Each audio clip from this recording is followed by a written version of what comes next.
We are coming now to our first session, the future of conspiracy narratives or conspiracies and fake news. So this session, when we were discussing the topics of our APFN 2021, was personally very much at my heart. It was very important for me. I mean, I don't know about you, colleagues, but since the start of the pandemic, my personal exposure to conspiracy theories and fake news have increased tremendously. And I got also sometimes involuntary in a lot of discussions on Facebook or also face-to-face in the place where I'm living now in Thailand about conspiracy theories and fake news, and they always not ended on a very cordial note, I must admit. So I'm pretty emotional about that topic. And even if I go into a coffee shop, I hear maybe people from my country or from the speaking languages I understand, I have to involuntarily listen to quite a number of theories and opinions I wouldn't share and wouldn't believe in.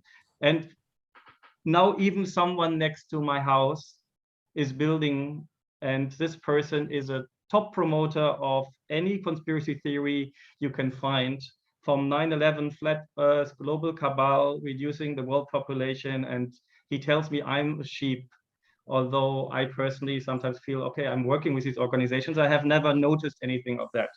So I cannot even run physically away anymore from the discussion. So I feel like we need to have more conversations about that, and especially also in the future thinking foresight community. So what's a conspiracy theory? I mean, the conspiracy theory is an explanation for an event or situation that invokes a conspiracy by sinister and powerful actors when other explanations are more probable. That's a definition from a well-known authority called Wikipedia. And there are plenty of other conspiracy theories being passed around and believed, but related to conspiracy theories is fake news. And fake news is what it sounds like, information presented as truth and facts when in reality is false or distorted. And we all know that also fake news is a growing problem, as technology and worldwide instant communication make it increasingly easy to create and distribute as well these fake news. And we all have witnessed this over the recent years and months. So actually the Macquarie Dictionary has said this is actually fake news is the word of the last decade. So it was even named the word of the last decade. So we all know that there is a major impact on our societies and our communities and even personal friendships, as I mentioned. So we want to engage in a dialogue with three people who primarily work on these issues professionally, but I'm sure they also have a lot of personal interests and passions about it. And time will be definitely too short. And I'm sure everybody in this virtual room will have an opinion about that. I remember 20 years ago, I always said, if you need a topic where everybody has an opinion without even deeper insights, talk about drugs. Nowadays, I would say, if you want to have a passionate discussion, just talk about conspiracy theories and fake news. So I hope this session will be interesting and insightful for you all. And I would request you to be active with us. You can write in the chat. Please, the rules are be mindful, don't be personal. We are doing it on meeting software Zoom. I mean, it's not a webinar. So you can actually write individually to people, but please be mindful, and everybody has their right to their own opinion, okay? So please make use of the chat box. And I wanted to introduce you to our three speakers, and I start maybe with the person you have already seen this morning, Professor Sohail Inayatullah. He's the honorary chair of the honorary chair of the UNESCO chair in future studies. Originally, probably difficult to define where you're originally from, Sohail. So, but you live in Australia.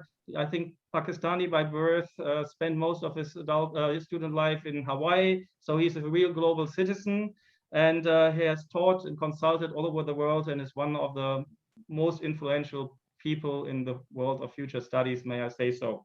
And secondly, joining us this morning is Doug Witschi. Doug Witschi is the Assistant Director, Cybercrime Threat response of the Interpol Innovation Center in Singapore. Interpol headquarters is in Lyon, but there is an innovation center in Singapore.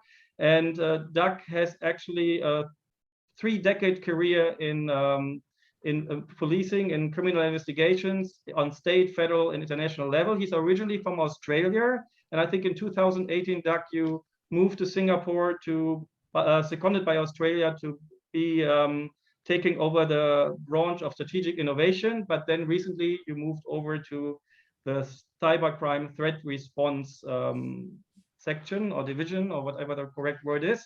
And so now you really have to think also about these issues to some extent, right?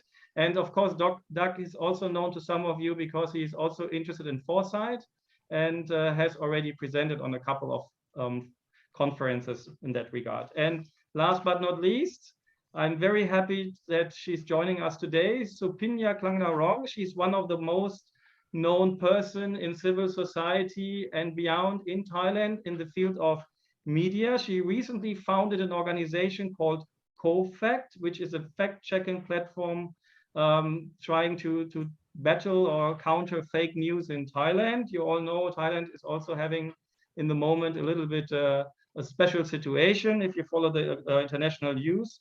Supinya was actually from 2011 to 2017 a commissioner on the National Broadcast and Telecommunication Commission of Thailand. And she was the only female commissioner. She was the only civil society representation. And if you know a little bit Thai politics, we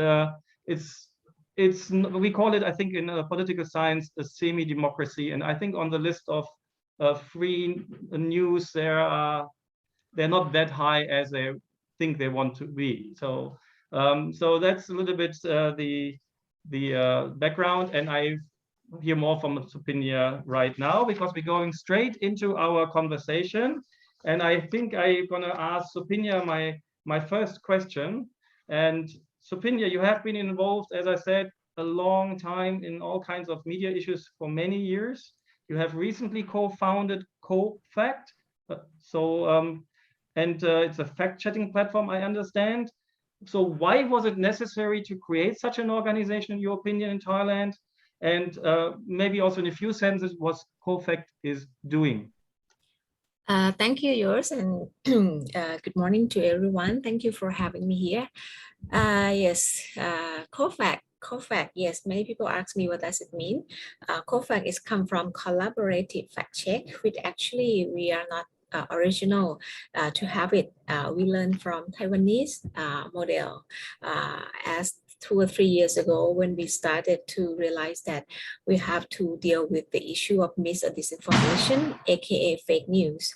So we would like to learn from base study from a country in Asia, but try to balance between upholding freedom to information and expression, but at the same time having mechanism to deal with. So we invited the digital minister from Taiwan to Thailand, and then she inspired with the COFACT model, which is the combination of using civic tech, journalism 101, and community. So COFACT is a platform and it's a community for people to join fact check together based on journalism 101 principle. Our goal is to empower digital intelligence or digital citizenship, because we believe that in this digital era, the solution, maybe we have to make everyone to be intelligent digitally. And of course, when you talk about digital intelligence, it means with the not only technical side, but it humanistic. It means empathy, it means critical thinking as well. So, so this is a brief idea of what is COFACT. Thank you, Supinya. We will talk more about that and the impact of your work and the situation in Thailand in a short while. Doug, I know you're very busy. Thanks for joining us today. So, before I also go into some deeper questions, I mean, I think Interpol is an organization everybody has certain ideas about. So I would like to ask you, what is your role and responsibility in regard to conspiracies and fake news? but also only, I think last week I finished a series on TV. I think it was called Absentia on Amazon Prime, I think. And at the end, there was a task force that was like the FBI could just go in with weapons in an independent country. And I think people have also some wrong ideas or fake news about what Interpol does and is. So maybe also in a nutshell, quickly to establish that people don't think that Interpol is a task force that can fly everywhere and arrest people. Thanks, Jost. And look, how could I refuse an invitation from your good self with Sohail on the same panel? I mean, very honoured and privileged to be here today. Interpol, look, Hollywood does give us a profile that it's very, very, very hard to live up to. So if you want to look at fake news, look at Hollywood around our role, scope and capability. What we are is we're an international organisation made up of 194 member countries. We don't have any jurisdiction or any power. We'd like to. So, generally we will not carry firearms. We don't have any powers or authorities to be able to undertake activities in countries. That's a responsibility for the national agencies that we work with, the 194. We're primary and information sharing and coordination agencies. So my role really is to try to get other people involved and to try to take the mantle in the fight. Look, around fake news, interesting. This is an interesting topic and an interesting challenge. During COVID, since I've taken over this responsibility, during COVID, we saw a big change in relation to the issues and impacts of cybercrime. But one of the number one threats that were identified by member countries was fake news. And we re-termed it misinformation to encapsulate a broader sense that, rather than just the fake news concept.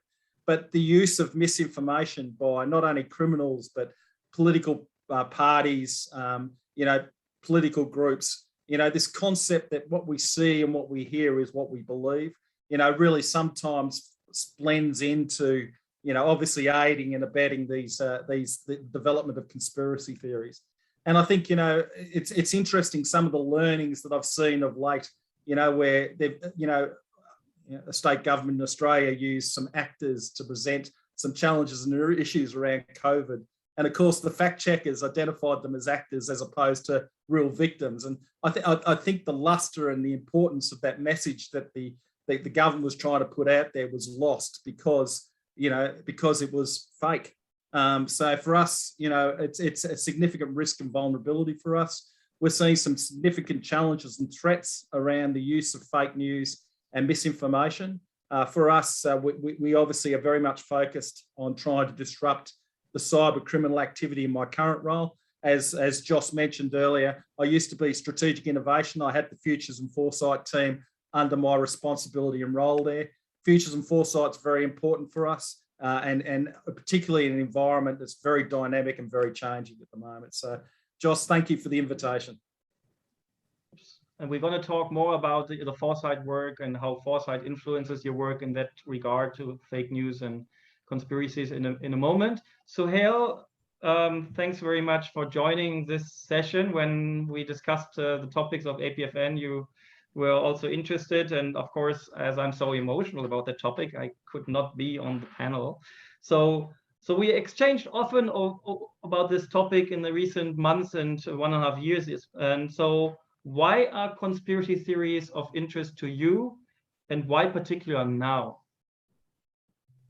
For me, there's two issues. Let me be more theoretical.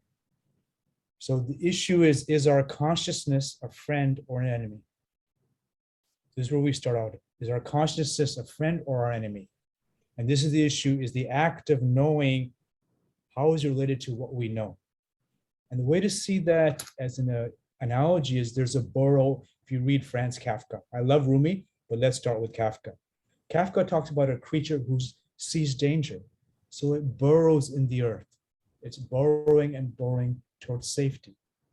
But as it's burrowing, it's wondering, does it still see the danger? And now it can no longer tell.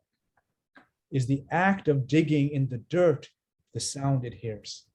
So it no longer has the data or the facts. Is it real danger or perceived danger. It's lost the discrimination between fact and the knowing of reality. So this is our challenge. When I moved to Brisbane in 1994, I was walking around the city and there was a sign. It said, aliens landing, come to our meeting. What? And everywhere there were signs, aliens landing, come to our meeting. I didn't go, but I met Deborah Robertson. And I said, she said she ran the meeting. I said, what was it like? She said it was terrifying. It was part of her PhD program. So she put posters up, went there and told everyone we're actors. This is my part of my PhD defense. We're going to talk about aliens landing. As she started to speak, the audience says, so are you one of them? And she said, no, I'm a PhD student. She goes, that's what they all say. And now she's stuck. She goes, no, I'm actually at a university as a PhD student. Then her supervisor came on and says, no, this is sanctioned research on how we construct alienness. Now suddenly the crowd goes crazy. They said, no, you're aliens. This is what aliens tell us. And this is a hyper conspiracy about alienness in Brisbane. And now there's no way to know, are they really aliens? Is this the burrow we're digging? So this becomes the deep problem for me. People, we are unable to understand levels of reality. As you know, in the CLA process, causal analysis, there's 4 levels. There's data, where we have agreement. This is empirical reality. There's systems, ecologies, building structures. Those are underneath data. Then we have worldview, the way we see the world. Tantri Zul said, we're in a weird world which creates conspiracy. How do we go to a wise world? And finally, there's metaphor. So if you look at David Ickey's work, he's saying global leaders are all lizards. Now, if you think, well, that's nonsense, except that so many people believe him, that global leaders are in fact lizards. Now, here's what he doesn't get. There's clear, reproducible, scientific studies that show as people rise up in organizations, they become like lizards. They're less compassionate. They're cold towards the bottom. They don't exhibit human love and emotion. So they confuse metaphorical reality, we're like lizards, to empirical reality, we are lizards. And this is the nature of the creature in the burrow. It can no longer tell, is it part of empirical reality, the data we see, rationality, or is it now constructing its own enemies? So we're in a situation where the weird world is falling apart. The wise world has not been created. In this transition, the creature, all of us can no longer tell what's danger, what's alien, what's human. Our role, and Supinya's role, Doug's role, your role, is to make this transition possible, to understand, and we're not just science. As Supinya said, it's COFACT. We're science plus rationality, plus authority, plus our intuition. We're using all these together, and we're ensuring that we're not the tragic creature digging more and more until we're dead. Thanks, Sohail. So maybe let me go back to Supinya. And I think most people in this virtual room are probably very familiar with their situation in their own countries, but often voluntarily or involuntarily, if you're a news junkie like me, you will probably hear a lot about the United States because it's all over the media since some years. However, Thailand is probably not known to everybody here. So how does fake news and even conspiracy narratives affect the Thai society, in your opinion, right now? Thank you. I think for the COVID-19 and vaccination, we share similar problem to other countries, but maybe compared to the US, in terms of the number of anti-vaxxer, we may have less, but somehow we still have people that don't want to get vaccinated, for example, because they believe of the rumors and misinformation is spreading among the close group. One of the factors I would like to share you, we talking a lot about the role of social media platform, especially the algorithm or the machine learning.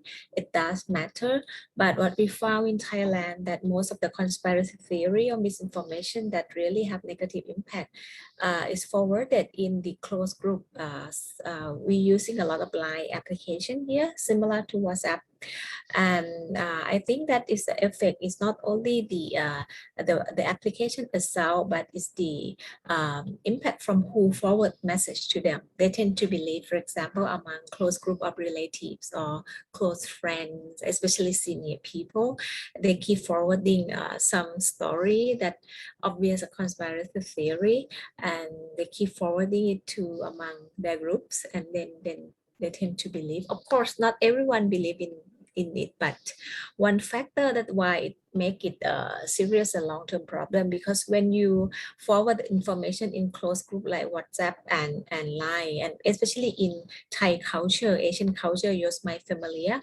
we have a culture of Kreng Jai. I don't know how to say Kreng Jai in English, but Kreng Jai means you don't want to hurt each other feeling. So that's why when you get some information in the Line group, you know it's wrong, but you don't want to correct it. You just let it. But you dare to correct it when you debate with people on Twitter. Twitter and Line application is totally opposite. When you are on Twitter, it's a lot of conspiracy theory and fake news as well. But you will be able to be informed, because you will get, when you post something on Twitter less than a minute, other people will attack you and counter you with another fact. But it depends on you whether you believe or not. It's your choice, but you have a chance to get informed. But when you receive information via closed platform like Line or WhatsApp, and especially among trusted group, you really trust that person, and even you don't trust them, you don't believe them, you dare not to correct them. And I think this is one of the problems in Thailand, that when you are anonymous, you dare to talk openly, but when you know each other, you don't want to be a corrector, and you kreng jai, you don't want to hurt the other one. Maybe the other one is your boss, your friend, your family members, and you just let it go, especially between young generation and older generation. And eventually young generation left Line application, they go to Telegram, they go to Signal or wherever, or Twitter, but they leave people in Line that keep forwarding and believing in such a comment. So that's why conspiracy theory being forwarded because of that factor and reason as well in Thailand, and especially political issue as well. We have a lot of protests in Thailand, and you would know IO in Thailand, we call IO information operation, computer machine or whatever you say, or propaganda, that a lot as well. And that happened both in closed platform and open platform like Facebook. You will see many cyber troops, bot and human, but acting like bot, defending government or whatever. So this has become phenomenon, and people start to debate about it. They're different, a little bit different between what happened in open platform, social media, and in closed platform. And it needs different mechanism to solve the issue or solve the problem, which maybe if I have time, I would talk about it later. Yeah. Thank you, Supinya. Kreng Jai, that's an interesting concept, and it's also very difficult to practice even for people like me who have been in Thailand for 17 years. And yesterday evening, I went to a restaurant to pick up food, and there were two British folks, and they were actually telling everybody in the restaurant fake news and conspiracy theories. I wasn't very Kreng Jai, I must admit. Okay, I still have to become more Thai. Doug, you already mentioned you are quite familiar with foresight and future thinking. You even headed the unit. How does Interpol actually apply foresight and future thinking methodologies or approaches in your work, and especially in regard to these kind of conspiracies, fake news, or cybercrime threats? Look, I mean, for us, it's about having a regime of models of future thinking, and trying to think over the horizon, look at where the new threats are going to come from, but also look at opportunities as well, and from a capabilities perspective or a technology perspective, particularly. You know, I know, you know, artificial intelligence is talked about a lot at the moment. You know, we're looking at issues around the use of artificial intelligence, about the concept of a smart city.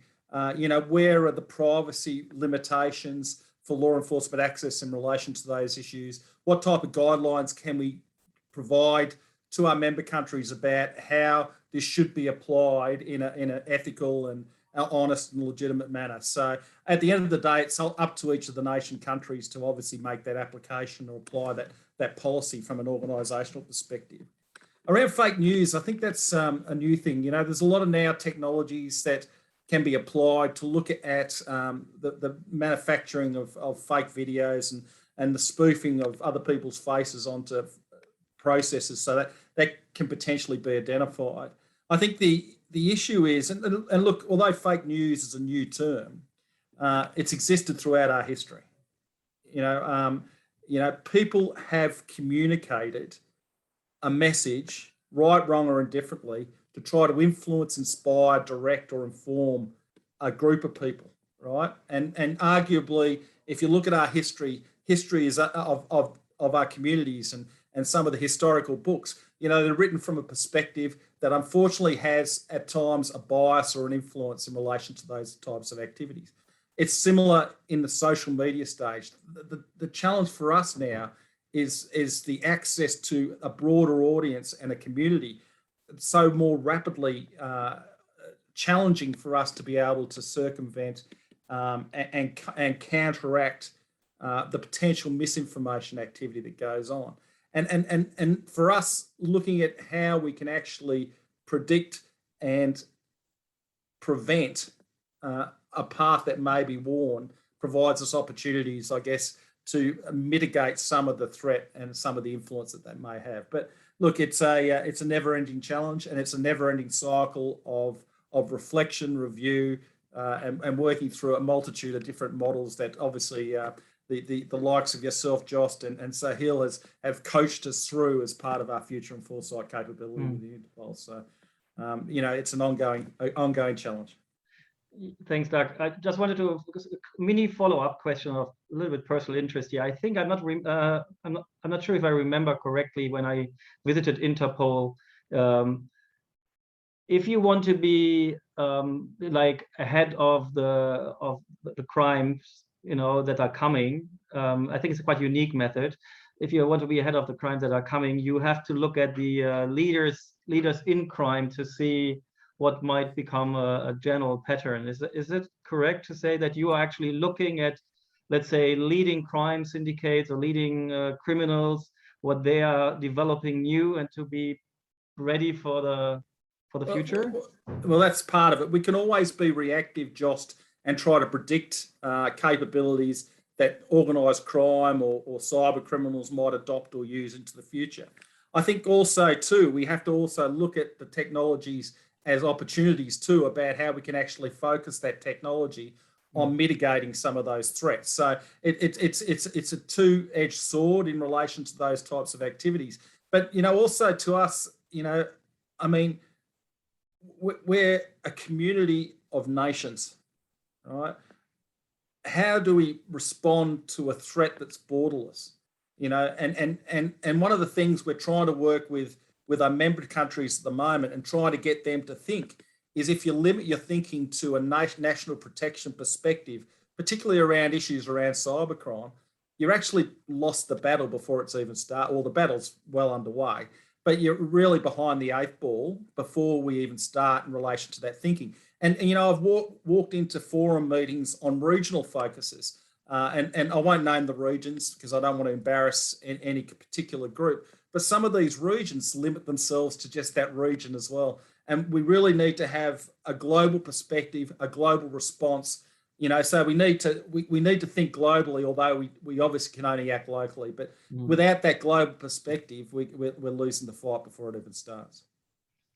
Okay, thanks, Doug. Sohail, you wrote a UNESCO blog I saw, and I want to quote you: "Conspiracy theories help us to understand the world we do not want, so we can create and anchor the world we do." I was really inspired by this quote. Can you elaborate more a little bit what you mean here? And maybe even let's talk a little bit about strategies to challenge these fake news and conspiracy narratives. Thanks, Jost, and thanks, Supinya and Doug, for their insightful comments. If you frame this historically, if you look at Taliban, Trump, neo-Nazi movements throughout the world, and also the wellness and yoga movement. They've now converged. Now, my question, why have they converged? Friends who I would go to a yoga festival, how have they gone towards neo-Nazism? How do they now feel more comfortable with the Taliban? And so then I realized, remembering data yesterday, world number one, historical world, was the world of I am. It's a world of tribalism around purity. The Nazis want purity. The wellness community wants purity. They don't want to take a vaccine. What's inside it? But they have no problem taking the horse drug, right? But somehow the vaccine's bad, but ivermectin, whatever it is good. So there's this notion of purity. Then we switch to the modernist world. The modernist world has been science-based, but lack of understanding of narrative story communication. And of course, we know it's large power base with big pharmaceuticals, etc. So we understand that. But that pharmaceuticals have power doesn't mean you shouldn't be vaccinated. It means we have to rethink science and the nature of science production and science production communication. So this is our challenge today. How do we create this third world? Whether it's Gaian or my teacher Sarkar's new humanistic, this is the transmodern world. In this world, we want pharmaceuticals to develop into publicly held global scientific co-ops, ensuring vaccines for all. That's a very different world. In this world, we want to be vaccinated and we want to have our carrot juice and do the yoga and do the meditation and do the prayer and have community and go for a run. So this is a vaccine plus, plus, plus. The pure world claims to be both and, but it's an either or world. It's a neo-Nazi world. And as Doug would tell you, but he's too polite to, there's geopolitics involved. Nation states are using their spy agencies to do this. We know that. I mean, he can't talk about it publicly, and I understand why. But this is not just, this is to gain power. The modernist world is how do you do that? So you have Interpol. In this transmodern world, we want the Earth Pole to deal with these global problems. And we need people fact-checking, police agencies helping us. So this is a different type of world we're seeing, and we have to start to imagine, here's the world we want. I don't want a tribal world. I don't want the modernist nation state world either. I want this Gaian world, and all of us can see it emerging. Data talked about it. We are becoming, we as a planetary civilization. Zul talked about it, the wiser world. And in this transition, we're dealing with the junk.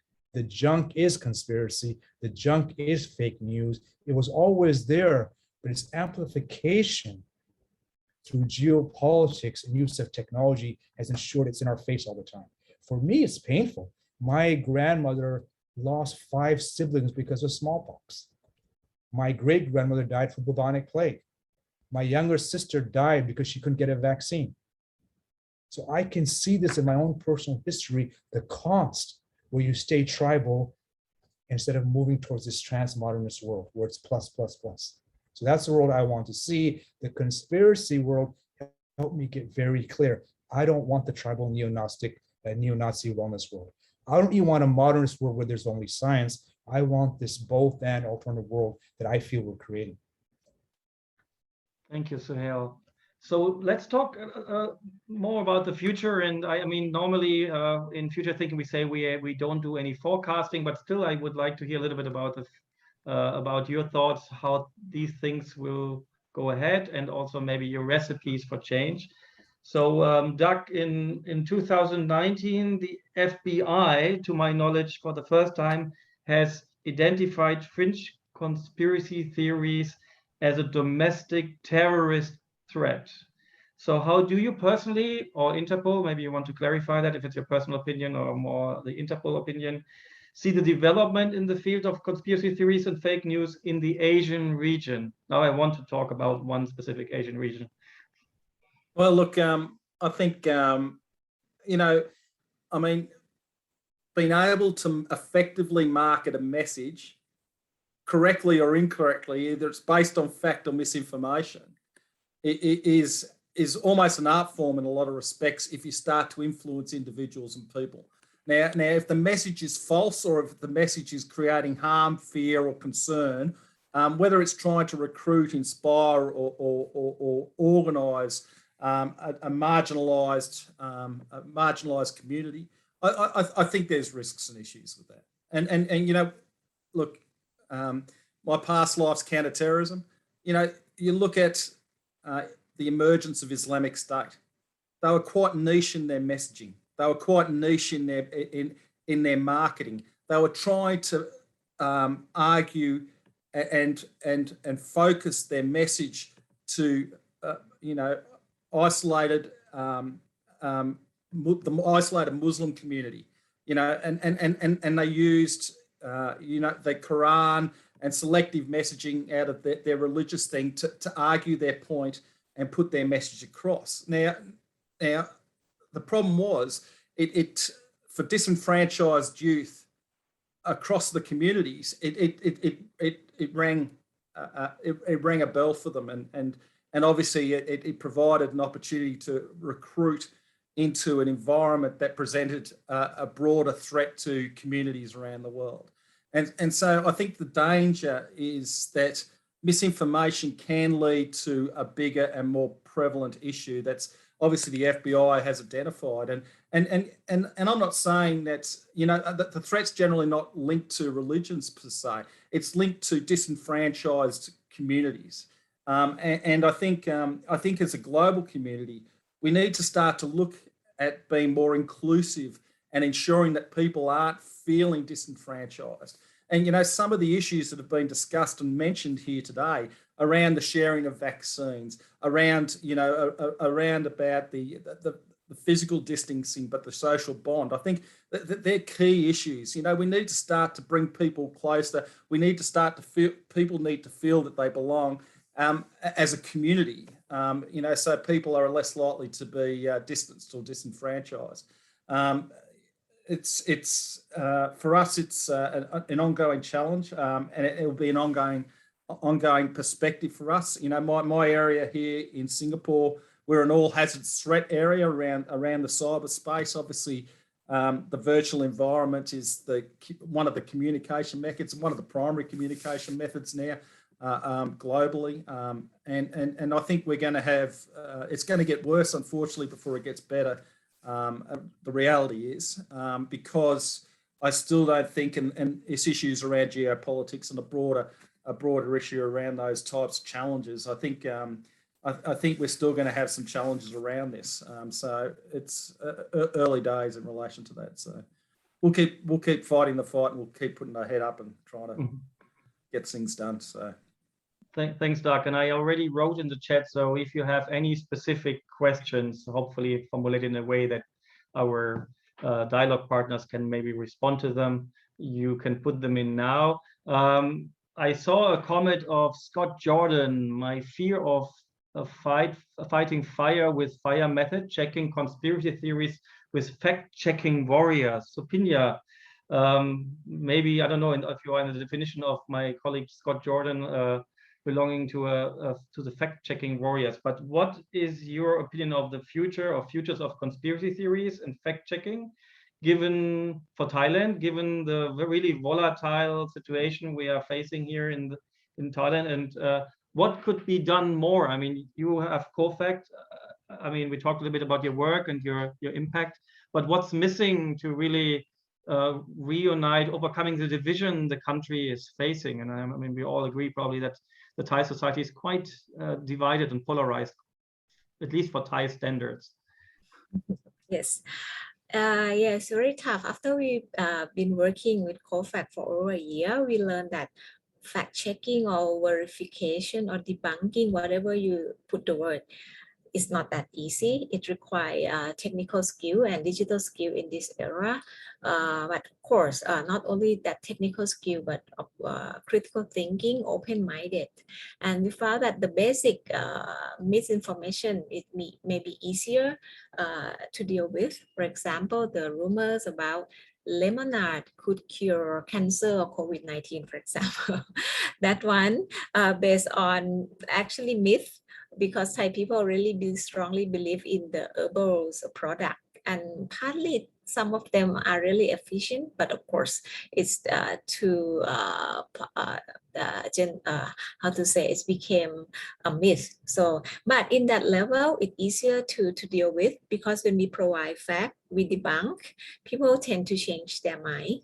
But when it comes to disinformation, conspiracy theory, this is the most difficult to solve or to change people's mindset.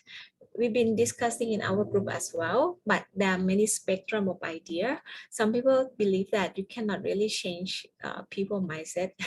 Even though you provide fact, they still believe in what they believe. What we have to do is we have to provide a safe space the most for people to debate or to discuss, especially in Thailand. Rather than try to change people mindset who believe in that conspiracy theory, we need an open and safe platform that everyone can exchange fact and opinion, because in Thailand we still have many criminal laws that preventing people who want to say openly, but of course, we need to somehow do something. So of course, it deal with algorithm, machine learning, this and that. We need to get platform to do something about algorithm and machine learning. But unfortunately, in Thailand, people don't trust in the government. So when for example, we have to question platform like Facebook or else. But in order to do that, you need government to negotiate with the platform. But in Thailand, people tend not to trust the government. And then when civil society like us try to raise some issue that we need to work with platform, we need to negotiate with platform. And in order to do that, we need a government or regulator to be like a mediator.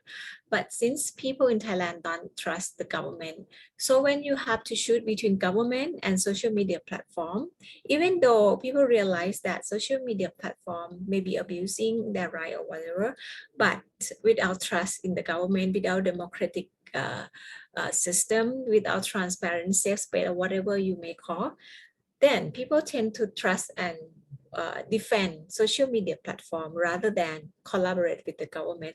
And I think this has become problematic in terms of public policy. So that's why what COFACT try to do our best right now. We try to using a technology, because coming future, as you asked, we will have with we have to deal with deep fake. That even need more skill, not only critical thinking, but you need skill. And how to do that? It's not easy, because it should start from school, should start from family. But in school, people don't trust school. And with the other authoritarian mindset, when you ask government or school to teach students, rather than ask them to do critical thinking, they will upset when students asking questions. That's back to the basic of what the culture in Thailand. So yeah. I think it's rather complex in Thailand when we want to deal with future, because we need more stakeholder to be part it. But of course, I agree with all of you. We need digital intelligence. We need to empower digital citizenship. But in order to do so, we could not run in the lavender field. I said, oh, in the garden, feel very nice, let's help. Well, we need to deal with reality now in order to make a better future. But with the political and geopolitics as well about vaccine and domestic politics is rather complex. So maybe I could not really give you an exact answer what the bright future should be, but I believe in open society, open platform. Somehow, even though we could not really know what the answer, but we have to make sure that we everyone are on board and everyone can exchange their idea openly without fear. Fear, it means could be fear of legal sanction, or could be fear of cyberbullying or hate speech or else that on the platform. So how to balance this and how to maintain the safe space for everyone to debate peacefully, respect to human being, and based on fact. Fact matter most, scientific fact. But idea of COFACT, sometimes people still don't believe in scientific, they have their own belief. Of course, COFACT provide a platform for them to exchange that myth as well, but you have to somehow finally dialogue And finally, even I could not convince your idea or your mind, but at least you should not try to do something to harm yourself or harm others. Maybe there should be a limit. You can still believe in your myth or conspiracy theory, but there should be a limit. Okay, you can live in your own world or echo chamber or filter bubble, but there should be a limit that it should not harm yourself or harm others. And that should be a line we should set for the future boundary. Thank you very much, Supinya. It's a very rich answer, and I want to ask Sohail also to respond to that in a second. Although I want to mention, I think it's a deep fake, the garden behind him. I'm sure in reality there is a bookshelf and something with a lot of foresight books, and he's trying to trick us that he's actually in the garden. And I resonate very much with you. It's a safe space, a safe container, we say in facilitation, to have a genuine dialogue, listen with respect, and can also accept other opinions. So you see Sohail giving us a short course in how to create deep fakes. This is also not your reality, Sohail. And but I wanted to ask you one quick question before I go to Sohail. Professor Richard Hames raised a question here in the chat, and the chat is buzzing, I think. I can hardly follow. So who funds the fact checkers and what are their motives? I mean, I'm a big fan of Snopes and fact check, and in German we have a couple of them who are wonderfully. I like them because they always give their resources and their references and the origin where the information comes from, so I can take this as a starting point to do my own fact checking. But I know lots of people I discuss with on social media even say, don't trust the fake checkers. And then they put a YouTube video of Newsmax or some of the leading conspiracy guys, and end of discussion, right? So can I just quickly ask you, who's, for example, funding your work? And does this actually, when people hear that, or actually their question already, are you facing problems that actually people saying, oh, these COFACT guys, don't trust them. Don't trust the fact checkers. To me, right? So far, we funded by many organizations. We are non-profit, so we funded by Thai Health Promotion Foundation in Thailand, and also outside Thailand, funded by Friedrich Naumann Foundation, as well as German Stiftung, and also we partner with Center for Humanitarian Dialogue, which is a civic organization based in Switzerland. So of course, many people ask us as well, because when we funded by foreign agency that will come to the conspiracy theory, whether you brainwash or whatever. So we balancing that. We funded by local organization as well. But when we funded by local organization, the other side, the progressive one, will question us as well. But you are collaborated with the so-called related to government or not, because Thai Health Promotion Fund, the money come from Syntax. Syntax, it means the tax that getting from alcohol or tobacco or something like that. That is a special law in Thailand that the government getting tax from the alcohol tobacco industry, and they put it in like a health funding, and then health organization they're funding COFACT as well. So either way, you will get questions from both sides that may be skeptical to you. But I would like to say that everyone have the right to fact check the fact checker. So that's why we call COFACT. When you go to COFACT website, we will have a meter that everyone can be part of COFACT, not only professional. You can log in by email or Facebook, and you can share your idea. But we have one condition that you have to put link. You cannot only put your own opinion. You have to put link for reference, but that link should be verified as a so-called trusted, and you can put a rating in that article, whether it's true, partly true, with opinion, or totally false. And then we allow people to learn from that. We try not to stamp that this is fake or this is that, but it's like it's a platform for critical thinking and the process for people to learn how to debunk misinformation. I will show you later if we have time for our website. Thank you very much, Supinya. And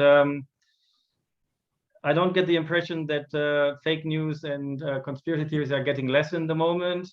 So, Sohail, recipes for change. I mean, our theme. Maybe can you highlight, I mean, you have reflected on that. You have also written, I think, a paper on COVID-19 in relation to, relating to fake news and conspiracies. So how do we get out of this situation that I think there's again more unity in societies? For me, as doing futures, the first step is to come out of the present. We are in a major historical transition. If you look at H.G. Wells, he talked about the global brain. If you look at your own brain, if I look at my brain, it's not all harmonious. It's in conflict. So as we move towards this new collective brain, collective mind, this transmodern world, we're going to have, this is the pain of birth. It's part of that. Now, in terms of making this work, the tough part of this is what Doug and Supinya are saying about. You can keep on saying COVID-19 is not real until you're dead. And we see that every day in the US. I remember the Taliban kept on saying polio is not real. We know we're not going to allow anyone in Afghanistan to be vaccinated. It's not real, it's not real. And the head of the Taliban's son got polio. So this is, we can live in imagined worlds. There's rules to empirical reality. Who funds the fact checkers? Who funds the person asking the question? Who funds the fact checkers? So there's real empirical rules. When you break them, there's only one thing that happens in the world. If you attack a car or a bulldozer, it's going to wipe you out. We have systems to ensure that. Now, our challenges are systems that are still past-based. We need systems that are future-based, that deal with all this noise. So in terms of the data, yes, present facts that are co-facted. But also we know very well we lost the battle on climate change. We lost it, one, because the scientists gave the data, they didn't tell the better story. We're telling the new story about the future. And so every scientific group I work with, yes to data, give us the new metaphor, the new story that inspires people to change. So if it's living in both worlds, the world of data, I mean, every day I read New England Medicine, Nature, Science. That's my alternative media. What are they saying? And then I also read all the normal press. So this is using data, fact check data, but also being very clear, we're in a period between stories and we have to tell better stories. The line of reality, as Ivana just posted, is the line of violence, of pain, as Supinya says. And that's why we have people like Doug there. If you commit violence against others, we will find you and stop you. If your actions lead to violence against others, we will do the same thing. That's part of what Zul was saying, creating a wiser world. Now, to do that, of course, we've lost trust. We all know that. We fought COVID-19, we had foresight. Countries that did the poorest, they had no trust in government. They had no public health. Ivana's words suggest that. So this is making the transition, increasing trust, having the futures, and finding the new stories that inspire people. Thank you, Sohail. Doug, you made a comment, and I think the chat, I can highly recommend everybody to, I think when you log out, you can save the chat in case you want to save some of the comments. So you are saying we should not panic and overreact. So maybe I'm panicking and overreacting, but can you elaborate on that? I think, Jost, I think, look, my life's been about dealing with the bad and the mad. All right. My entire career has been about dealing with people that want to harm other people. I spent 10 years in homicide and Victoria Police. I've done some really, I've seen the worst side of human nature. Taking a step back from my professional life, there's a lot of goodness out there too. And the majority of people are good, honest, hardworking people that have best intentions for their fellow, the people around them. I think sometimes we get lost in the bad and the mad, particularly when it elevates and becomes a bit of an issue or a crisis.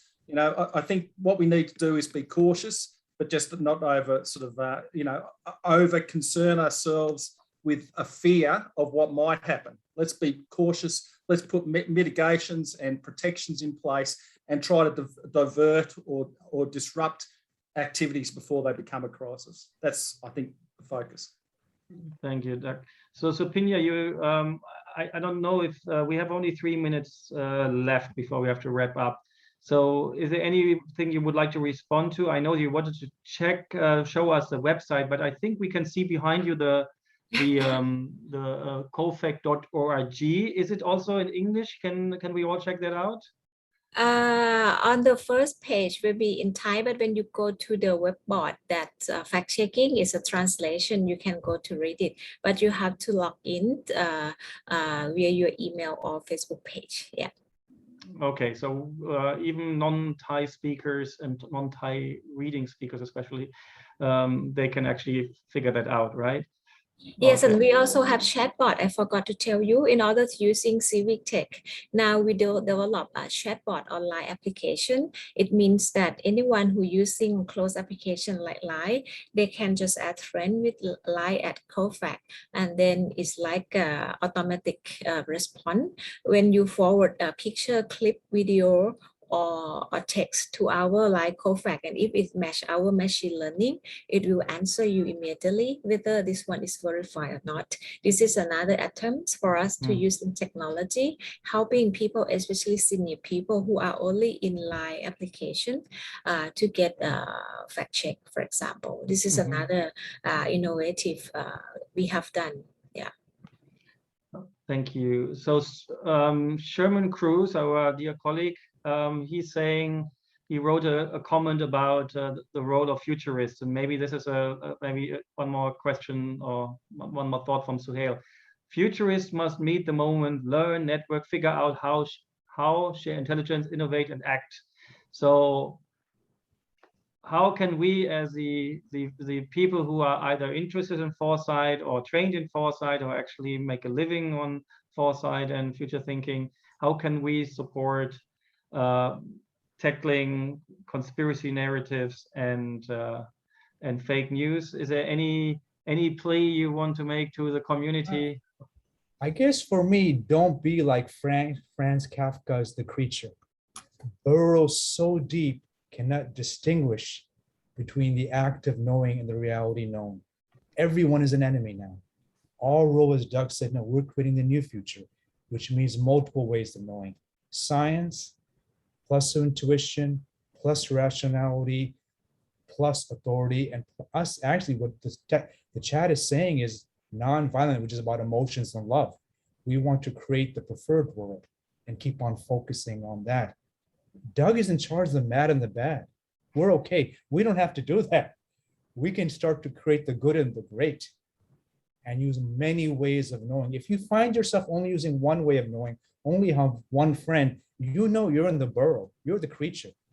You're not the wise person who's mindful about his or her story. Thank you, Sohail. Any last 30-second comments from Doug and then from Supinya, and then we wrap it up?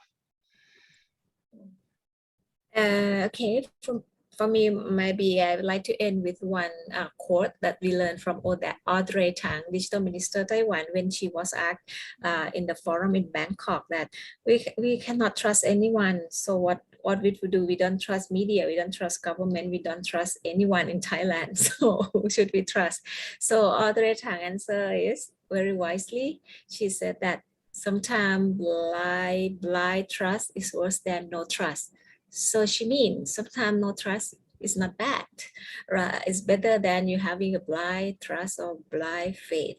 So I think this is important in this day, but it doesn't mean that you have to be negative or you have to be like aggressive all the time. It's a different thing that you have to develop empathy or whatever else, but to remain skeptical or asking questions, and especially in Thai we host a forum and we have a Buddhist monk. Even our Buddha teach that don't believe in anything, even though the guru teach you. It doesn't mean that you have to really follow them, and I think there's a philosophy in other religions or other belief as well. So yeah, in this era and in coming future, we have to face with many AI, and in the next 10 years we are developing with AI. In next 20 years we are working with AI, and in the next 30 years we are living with AI. Our young generation, you have baby, I don't have baby, but your baby will have to live with AI in the next 30 years. So it's very difficult to find what is true or what is false anymore. So yeah, so I don't know, but in order to fight fake news and conspiracy narratives, you have to tell yourself that it's not bad sometimes when you don't trust anyone, because it's even worse when you have blind trust or blind faith that harmful to yourself and harmful to others. So try not to do anything that harmful to yourself and harmful to others would be the answer. Thank you. Thank you, Supinya, and I will work on my Krengjaya, I promise. And Doug, last word. Thanks, Jost. Look, noting Dr. Sally Fawkes's comment that's just come up. Yes, poverty is a significant issue globally. If we can collectively come together and actually deal with that challenge, as well as a number of other threats, water, food, all the basic necessities of life need to be accommodated and really facilitated to people that aren't as fortunate as, I guess, the people that are at this chat today. Really, my cry here at Interpol is together we can make a difference.